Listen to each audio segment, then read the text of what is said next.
Hello guys, welcome back to memes life channel. இன்றைக்கி நம்ம சேனலில் கருவாடு தொக்கு எப்படி செய்யறதுன்னு சொல்லி தான் வந்து வீடியோ பார்க்க போகிறோம். இது என்னோடய டிஷ் கிடையாது, எங்கள் அம்மா கிட்ட கேட்டு தான் நானே செய்ய போகிறேன்.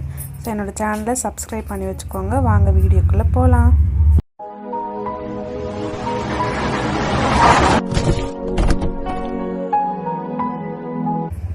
முதல்ல வந்து அதுக்கு வந்து 4 ஸ்பூன் எண்ணெய் வந்து நான் எடுத்து வச்சுருக்கேன். வெங்காயம் தக்காளி எல்லாமே கட் பண்ணியும் வச்சாச்சு. புளி தண்ணியும் வந்து ஒரு நெல்லிக்காய் அளவுக்கு நான் வந்து கரைச்சி வச்சுருக்கேன். எண்ணெய் காஞ்சதுக்கப்புறமா கடுகு கடலைப்பருப்பு ரெண்டுமே போட்டு, கடுகு வந்து வெடிச்சதுக்கப்புறமா வெங்காயம் போட்டு கூடவே கருவேப்பிலையும் கொஞ்சம் கிள்ளி போட்டு வதக்கிக்கலாம். அடுப்பை வந்து நான் வந்து மீடியம் ஃப்ளேமில் தான் வச்சுருக்கேன். அப்போ தான் வந்து எண்ணெய் நம்ம கம்மியாக தான் ஊற்றிருக்கோம். ஸோ வந்து வெங்காயம் வந்து கருகாமல் இருக்கிறதுக்காக மீடியம் ஃப்ளேமில் வச்சுருக்கேன். இன்னொரு சைடு பார்த்திங்கன்னா ஒரு வெங்காயம் ஒரு தக்காளி இது ரெண்டுத்தையும் வந்து அரைச்சி பேஸ்ட்டாகவும் எடுத்து வச்சுருக்கேன்.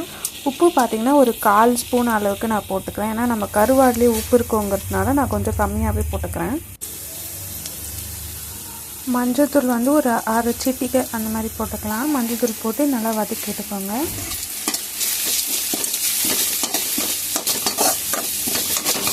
வெங்காயம் வந்து நான் சொல்ல மறந்துட்டேன். இது வந்து மீடியம் சைஸில் ஒரு 1.5 வெங்காயம், ஒரு வெங்காயம் இன்னொரு பாதி வெங்காயம் எடுத்து வச்சுருக்கேன்.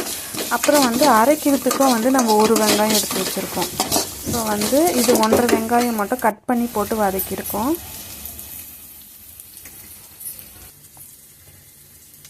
இப்போது தக்காளி போட்டுக்கலாம். இது வந்து 3 மீடியம் சைஸ் தக்காளி, இஞ்சி பூண்டு பேஸ்ட்டும் சேர்த்து போட்டுக்கலாம்.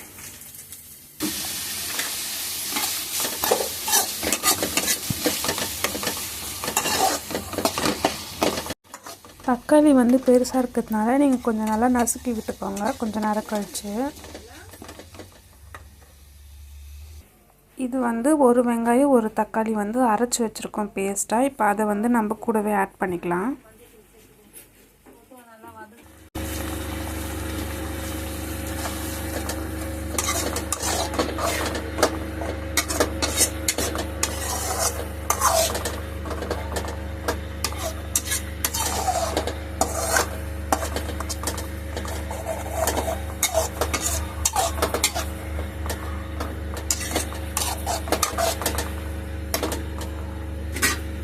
இது வந்து கலரி விட்டதுக்கப்புறமா ஒரு கொதி வந்ததுக்கப்புறம் இப்போ நம்ம மசாலா எல்லாம் ஆட் பண்ணிக்கலாம். நான் ஸ்க்ரீனில் காட்டுற இந்த ஸ்பூனில் வந்து நான் வந்து 3 ஸ்பூன் வந்து கலந்த மிளகாத்தூள் போட்டுக்கிறேன்.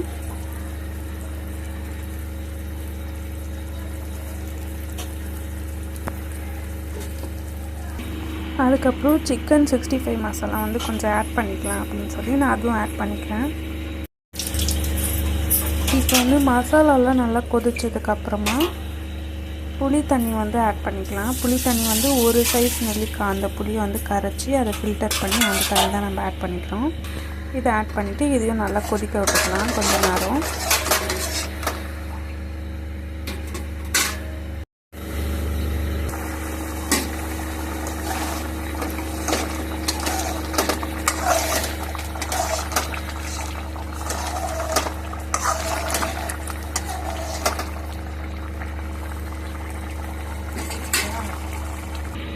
கொதிச்சதுக்கப்புறம் இப்போ நம்ம கருவாடு ஆட் பண்ணிக்கலாம். இதில் வந்து 2 கருவாடு இருக்குது. நான் எங்கள் அம்மா கிட்ட கேட்டப்போ நீங்கள் வந்து வாழை கருவாடு அது போட்டால் நல்லாயிருக்குன்னு சொன்னாங்க. இது ரொம்ப கொஞ்சம் ட்ரையாக இருந்துச்சு. நல்லா சதையாக இருக்கிற கருவாடு மாதிரி பார்த்து அதை நீங்கள் போட்டிங்கன்னா நல்லா டேஸ்ட்டு கொடுக்கும். இது எவ்வளோ நேரம் கொதிக்கணும் கருவாடு? எங்கள் அம்மா வந்து மீடியம் ஃப்ளேமில் ஒரு 10 நிமிஷம் கொதிக்கணும் அப்படின்னு சொல்லியிருந்தாங்க. இது வந்து 10 நிமிஷம் கழிச்சு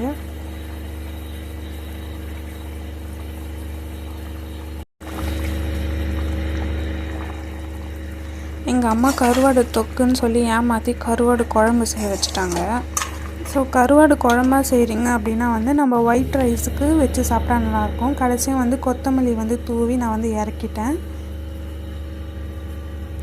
கருவாடு குழம்பு, ஒயிட் ரைஸு, இதுக்கப்புறம் வந்து நம்ம அப்பளம் வறுத்து கூட வச்சு சாப்பிட்டோன்னா சுட சுட ரொம்பவே நல்லாயிருக்கும். இதுவே தொக்குனா நீங்கள் சப்பாத்திக்கு வச்சு சாப்பிட்டிங்கன்னா ரொம்ப நல்லாயிருக்கும். நீங்கள் கருவாடு தொக்கு சப்பாத்திக்கு வச்சு சாப்பிட்ருக்கீங்களா இல்லையான்னு கமெண்ட்டில் சொல்லுங்கள்.